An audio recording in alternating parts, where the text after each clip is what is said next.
Hello everyone, my name is Arya Wiraja. My student identity number 19053003. I will explain about our material from week 1 until week 7. Okay, we go to next place.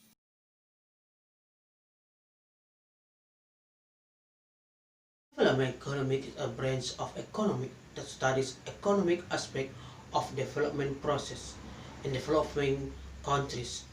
Development economy includes the formulation of theories and methods that determine policy and practice and can be applied at both the domestic and international level.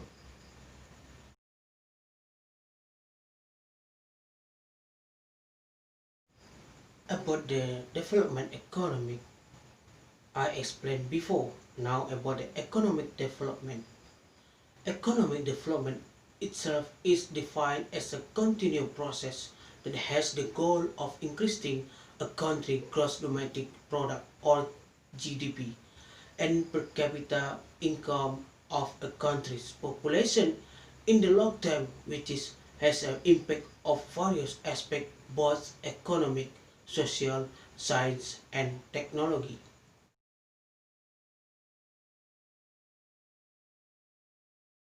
The division of the country according to its gross domestic income is divided by three agencies, namely World Bank, IMF, and CIA.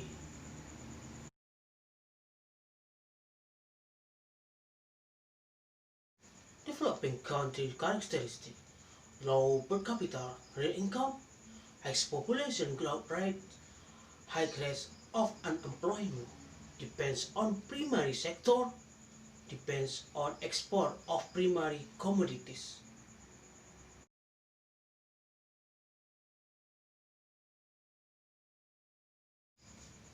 So, the next material, economic growth factor. Number one, natural resource, capital, willingness, organization, technology advance, and division of labor and scale of production.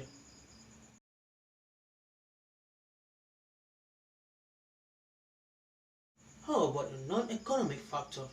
Number one, human resource. Number two, social and cultural condition. Number three, political condition.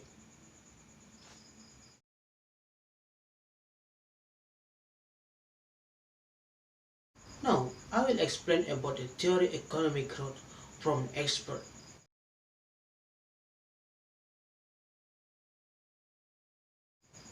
Number one, Adam Smith. Adam Smith's theory assumes that economic growth actually rests on population growth.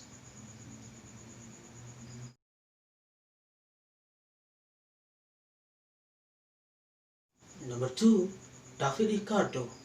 David Ricardo said that increasing the productivity of the workforce requires more advanced technology and sufficient capital accumulation.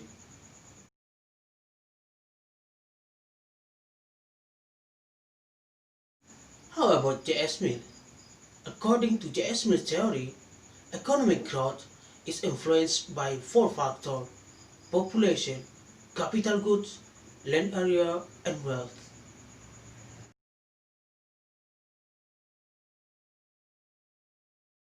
Next, Malthus. Malthus said population growth was the result of the development process.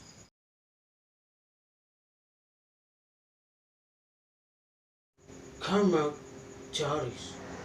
Karl Marx highlights many aspects of his theory which is known as a conflict theory. In the, in the perspective of economic growth, Karl Marx advises the description of this development of society from a simple pattern to a society with a complex structure and a strict division of labor in capitalist society.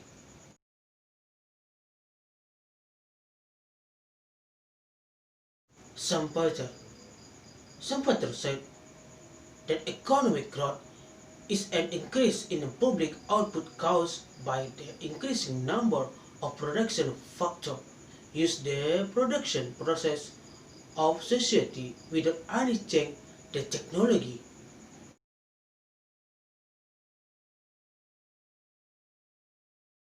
Okay, next, Keynes. Keynes' theory focus on effective aggregate demand in a country is a strategic variable in overcoming stagnation in production factor. Effective aggregate demand within the country set spending on consumption, spending on investment, and government spending to have a positive impact on economic activity and reduce unemployment.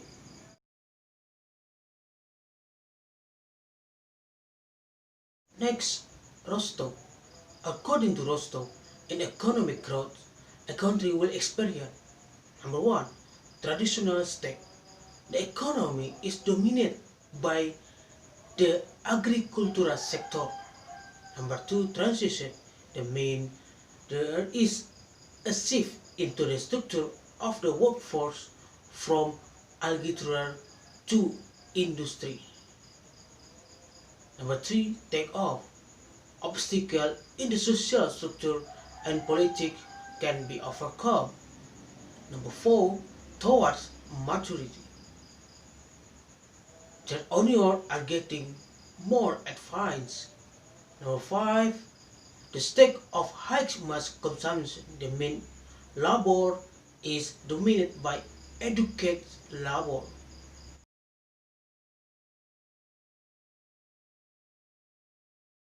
Next, Lewis. In the theory, Lewis assumed the country's economy is basically divided into two. Number one, traditional economic in rural areas, which is dominated by agricultural sector. And the second one, a modern economic in urban areas with industry as the main sector.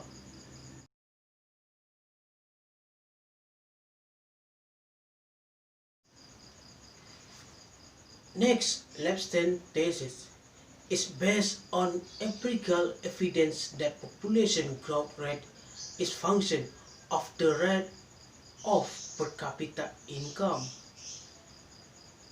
If it exceeds this point, the increase in per capita income will reduce the fertility rate, and when development has reached an advanced state, the population growth rate will decrease.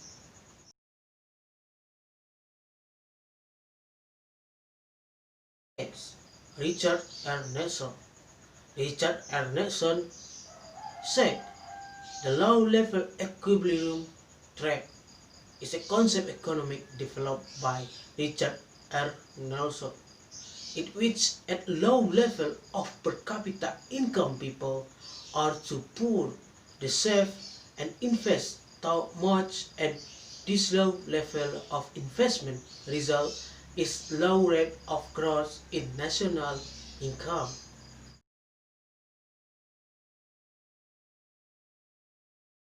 Next, Rosenstein-Roden. Rosenstein-Roden said, if developing countries want to break the chain of poverty, then there needs the big-scale investment in the industrial sector or big parts. Large-scale investment has the potential to have an impact on overall economic growth beyond what was predicted.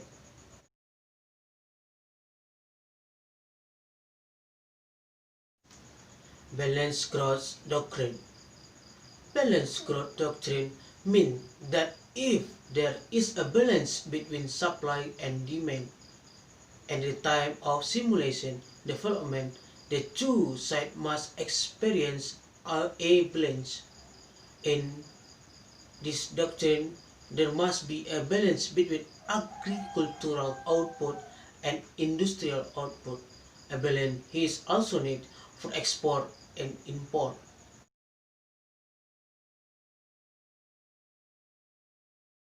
Unbalanced growth theory. This theory is the opposite of the balanced growth theory. According to this concept, investment should be made in the selected sector rather than simultaneously in all economic sectors. Therefore, investment must be made in a few selected sectors of industry.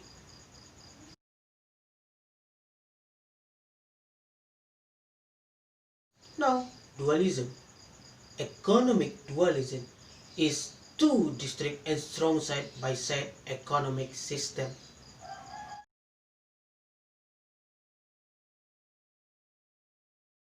Next, Mirda. Mirda said that each region has a growth center that attracts workers from the periphery. The growth center also has an interaction for skilled workers, capital, and merchandise to support the growth of a location.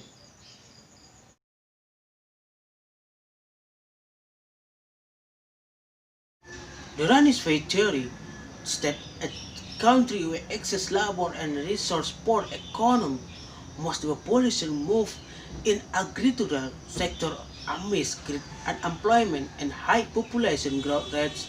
In this condition, the agricultural economic sector stop.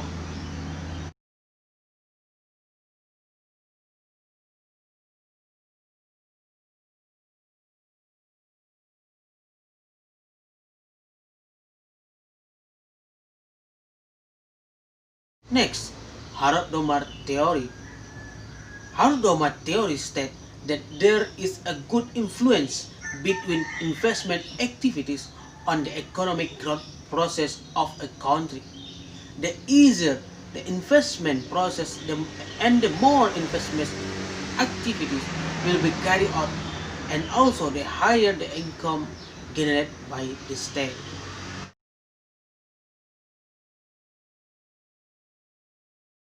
Next, Calder. Calder emphasized that in a closed economy, demand growth from the primary sector in the long run become a determining factor for the growth rate of industrial production.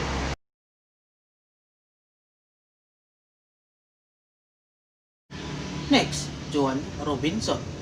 There are some assumptions of Joan Robinson. The one, there is a closed laissez-faire economy.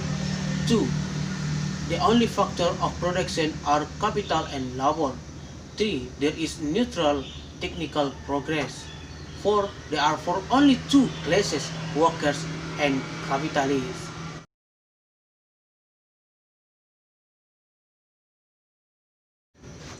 Neoclassical. Neoclassical flow focus its theory on the factors that affect economic growth, namely capital, labor, technological, and development.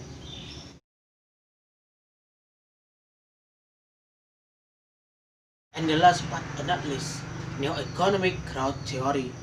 Neo-economic growth theory is an economic model that optimizes the internal potential of a country.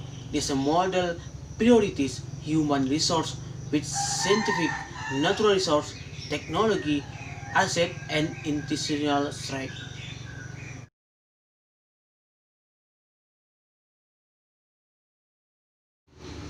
Next, we want to talk about population. Population increase. The actual population increase is the change in population over time and can be calculated as the change in the number of individuals in a population using per unit time for a measurement.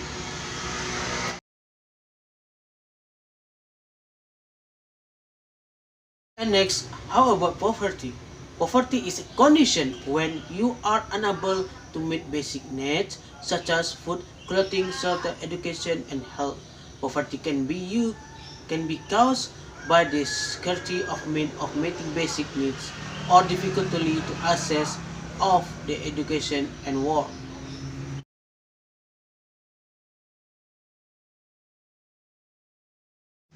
Next, income distribution.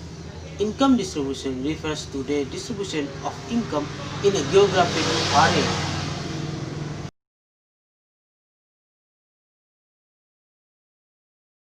And now, unemployment.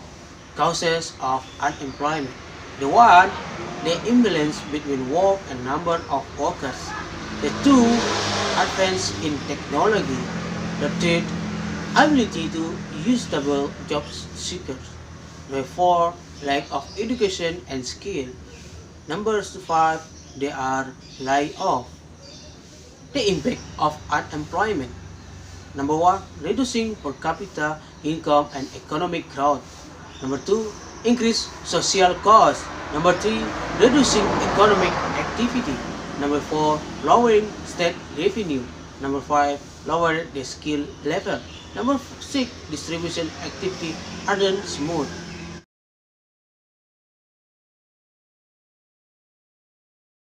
Next, we talk about urbanization. Urbanization refers to the shift in population from rural to urban areas. Urbanization that occurs can be triggered due to various factors in the form of driving factors including poverty, lack of mobility in rural areas, low living standard, and limited employment opportunity, as well attractive factors which include adequate city facilities and high living standards. The positive impact of urbanization for the village. Number one, increased welfare of the population through remittance and result of work in the city. Number two, encourage village development because residents already know the progress in city. Number three, for densely populated village, urbanization can reduce the population. Meanwhile, the negative impact of urbanization for village, namely that the village has a shortage of manpower, the process agricultural because most of population have moved to city. Behavior that is not in accordance with the existing norms in the environment as a result of the example of the urban lifestyle and if often transmitted in rural life. Now, the positive impact of urbanization on cities. Number one, city can meet labor needs. Number two, increasing number of quality human resource. Now, the negative impact of urbanization on the cities. Number one, the emergency of homeless people, social activities and illegal huts in city, increased traffic jams, increased crime, pollution, climbing, and other forms of social problems.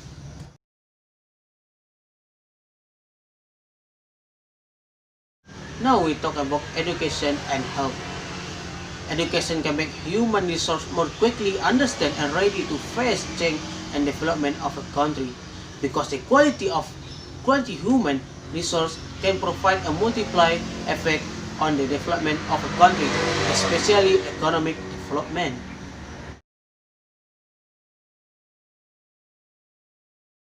Now, the reason why educational and health is important because the main benchmarks of economic progress and welfare are education and health, while other things are supporting indicators.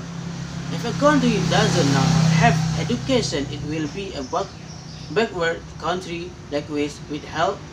If the people are sick, the country will be left behind, and education are closely related to economic development.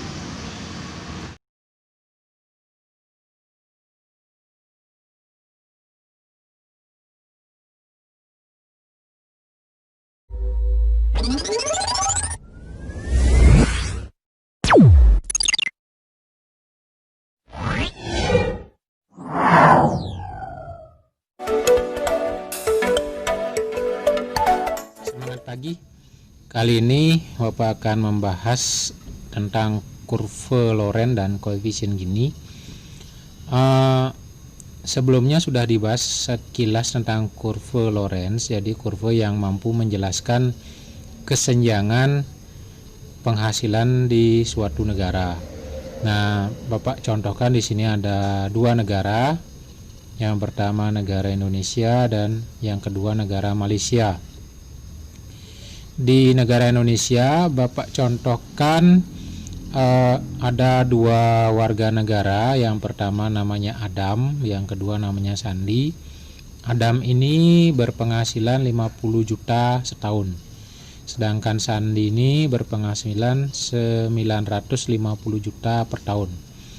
Sehingga kalau dirata-ratakan, jadi 950 ditambah 50 itu sama dengan 1 miliar dibagi 2, karena di sini 2 objeknya menjadi 500 juta. Berarti pendapatan rata-rata atau income-nya itu 500 juta. Sedangkan di Malaysia itu ada dua warga negara juga, jadi Bapak sederhanakan, jadi contohkan dua warga negara. Ada yang berpenghasilan 400 juta, ada yang berpenghasilan 600 juta. Kemudian kalau ini kita jumlahkan jadi menjadi 1 miliar. Kemudian kalau kita rata-ratakan 500, rata-ratanya sama. Jadi pendapatan per kapitanya itu sama-sama 500 juta.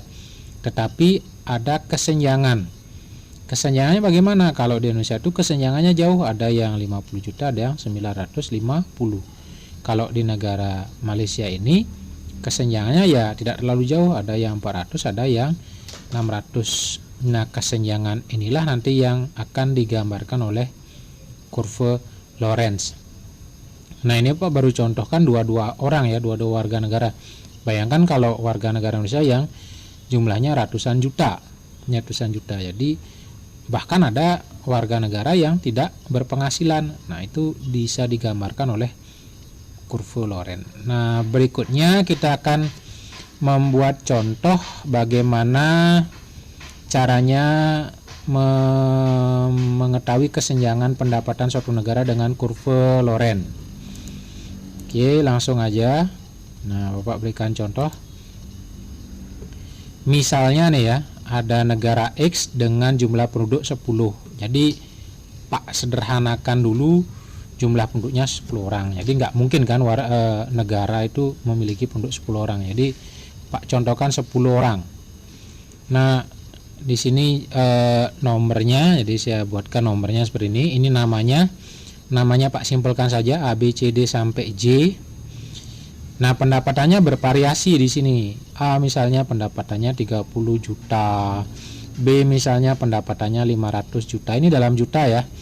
C pendapatannya 50 juta, D 700 juta, E bahkan 1 miliar, F 2 miliar kayak gitu. Sehingga totalnya adalah 5.680 miliar. Nah, sekarang pertanyaannya bagaimana kita membuat kurva Lorenz dari gambaran pendapatan penduduk seperti ini.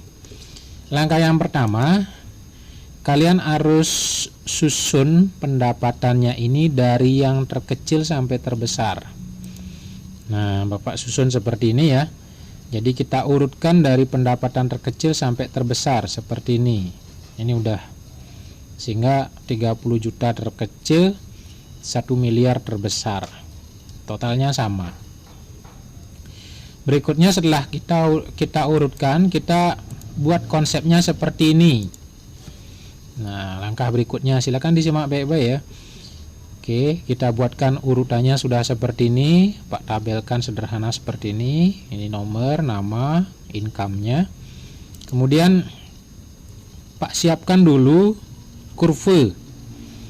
Ya, ini biasa, ini garis X, ini garis Y.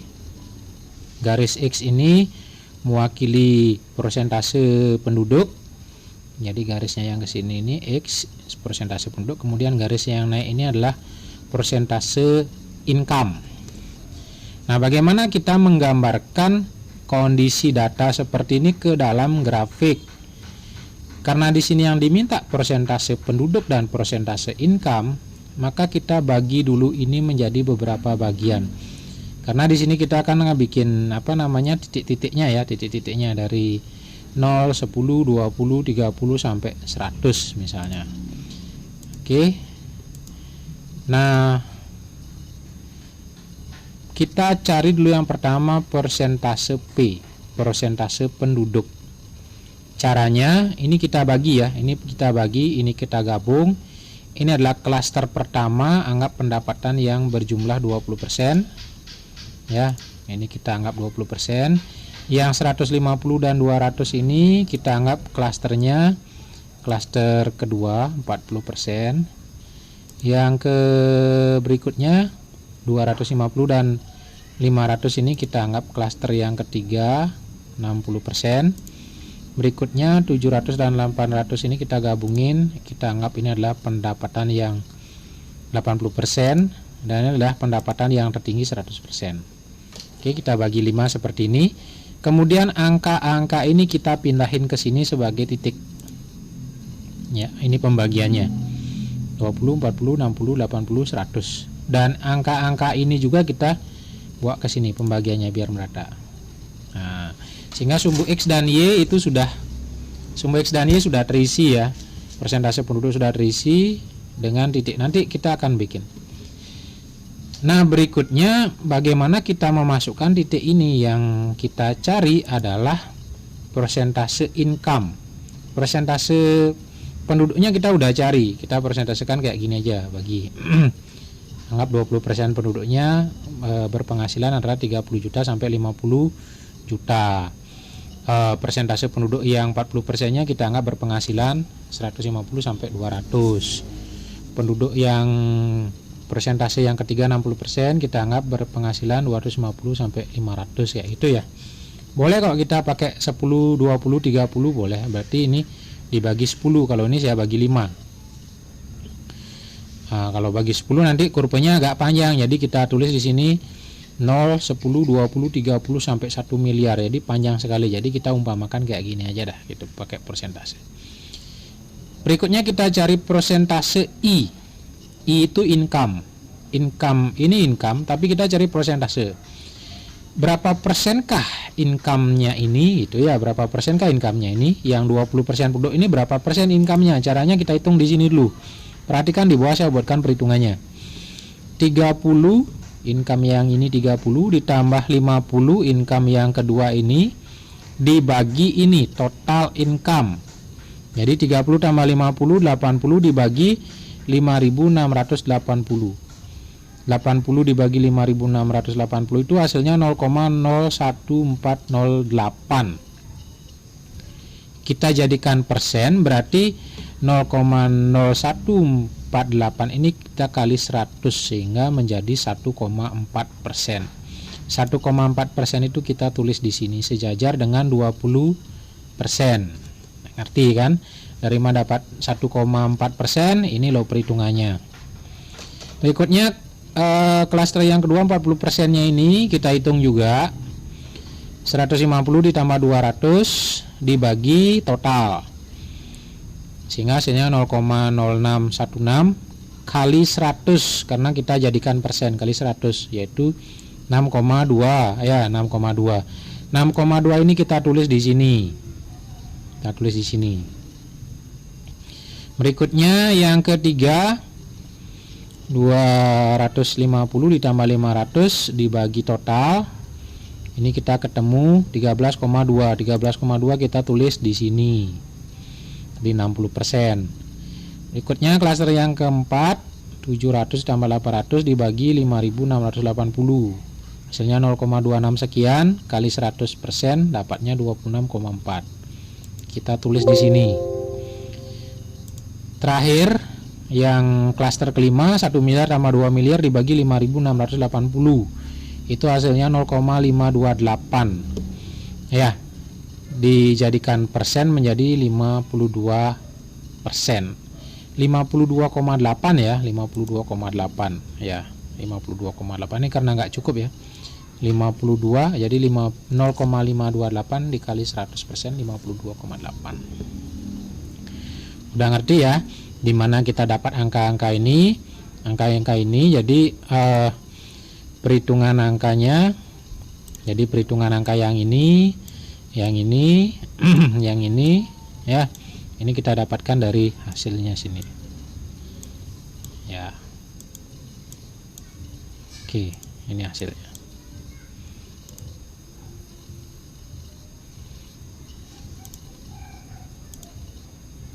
eh,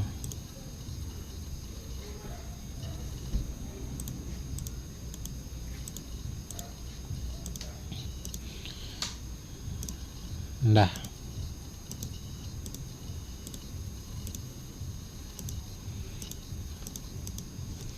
oke, kita lanjutkan dulu sekarang. Persentasenya itu sudah didapatkan dari mana sumbernya. Nah, berikutnya bagaimana memasukkan ke persentase I ini. Persentase ini kita masukkannya ke bagaimana? Kita tidak mungkin memasukkan langsung ini ya, langsung ini enggak. Meskipun ini kita sudah tahu persentase I, tapi kita nggak mungkin langsung masukkan. Jadi kita masukkan I yang pertama, kita cari dulu titik persentase I. Untuk kita masukkannya ke titik-titik ini, kita cari titik persentase I. Titik yang pertama kita masukkan ini saja, jadi kita nggak rubah, langsung pindahkan yang 1,4. 1,4 ini kita masukkan ke sini. Jadi perkirakan ya, ini 0, ini 1, jadi 10 kan tengah-tengah, 10, 20, 30, 10 tengah-tengah, berarti 1,4 kita anggap di sini. Kita bikin garisnya. Nah, garisnya 1,4 dengan 20. 20 itu adalah 20% penduduk. 1,4 ini adalah dari sini. Ya. Jadi 20 ini persen penduduk, 1,4 dari sini. Kita isi titiknya. Ini adalah titik yang pertama. Berikutnya memasukkan titik yang kedua, caranya adalah 1,4 ini ditambah dengan 6,2. Ya, 1,4 ditambah 6,2 hasilnya 7,6. 7,6 ini kita masukkan ke titik yang kedua di sini. Rata-rata diperkirakan ya. Oke, dengan 40 itu mana ini? 40% yang ini. 40% yang ini. 7,6 ini kita peroleh dari 1,4 titik yang pertama ditambah 6,2 persentase income. Kita isi titik yang kedua seperti ini. Oke, lanjut. Titik yang ketiga yaitu 7,6 ini ditambah dengan 13,2 ini. 7,6 ditambah 13,2 hasilnya 20,8%. 7,6 ditambah 13,2 hasilnya 20,8%. Kita masukkan di sini ya. Ini 20% naik dikit lah.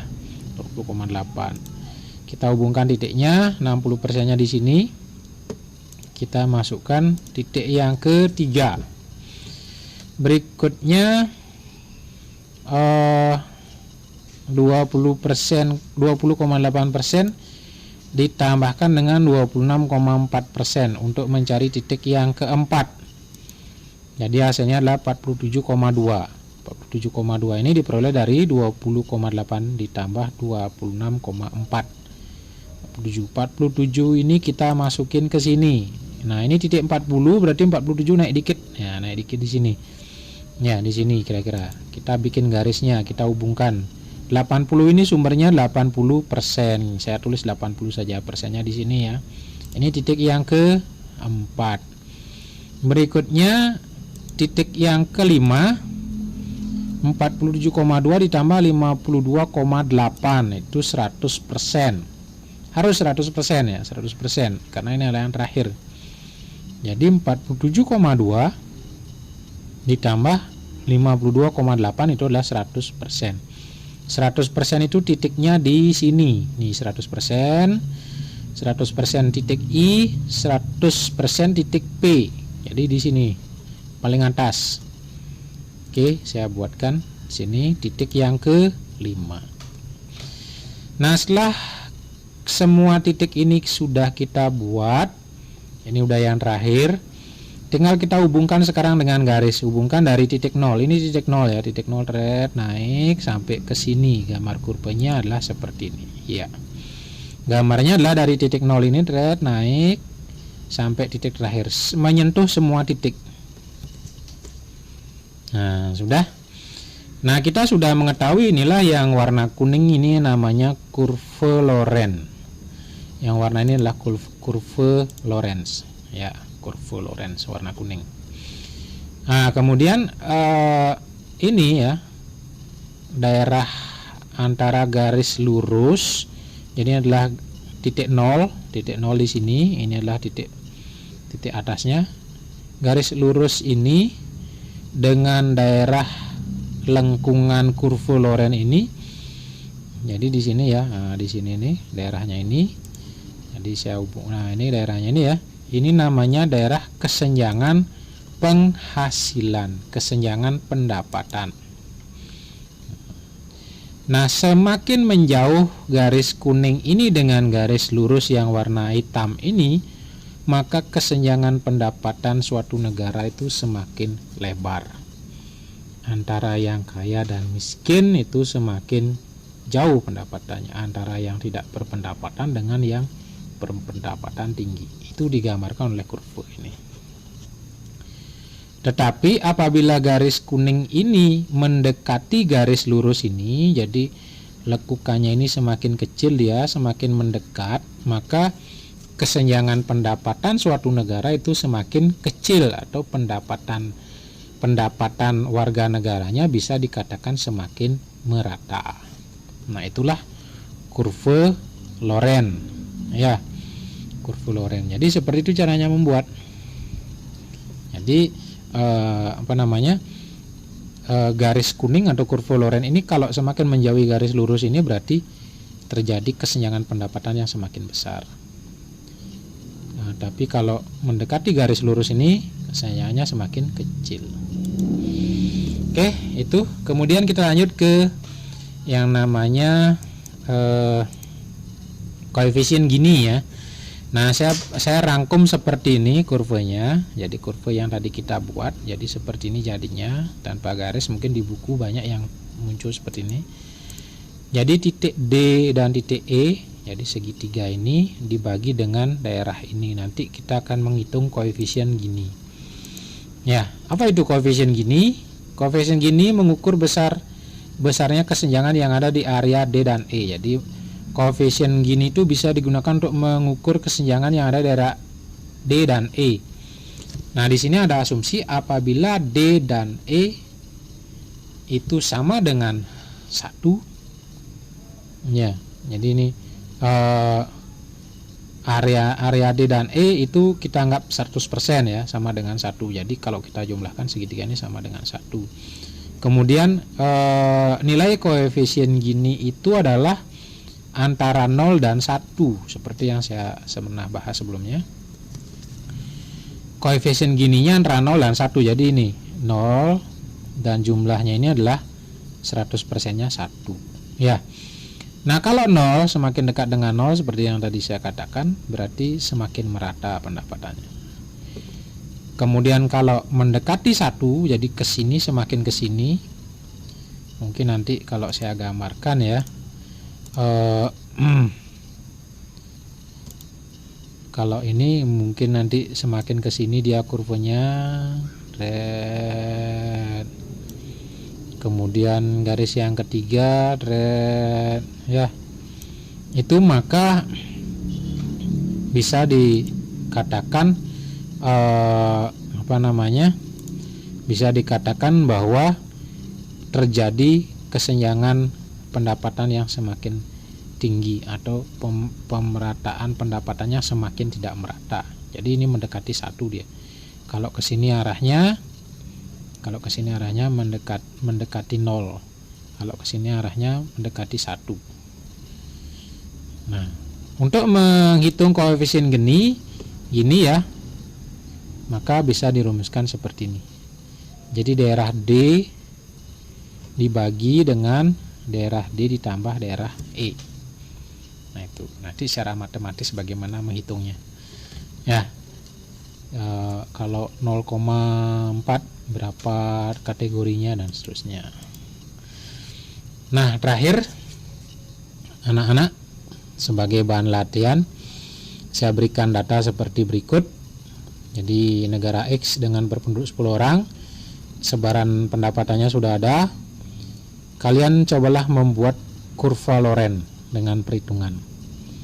Kurva Lorentz ini kerjakan dalam selembar kertas, difoto, diisi nama, dikumpulkan di kolom tugas Google Classroom. Jadi di video tadi sudah dengan jelas Bapak jelaskan cara membuat kurva Lorenz. Silakan disimak baik-baik di sana dan silakan dicoba. Jadi ini adalah materi pertemuan keempat. Ini adalah tugas yang nanti akan ditambahkan ke nilai individu. Oke, sekian dulu untuk pertemuan kali ini tentang kurva Lorenz. Tetap jaga kesehatan, dan akhir kata Bapak ucapkan semangat pagi.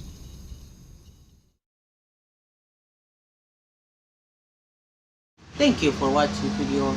If I make the mistake, I'm sorry, because you know what, I make this video from 3 AM until 6 AM. I don't sleep now, so I hope you understand what about the material, and thank you for watching. Dadah.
Excess number and posting. This way the chair is that they account. So agak tak posting. Dan kalau tidak tahu terkini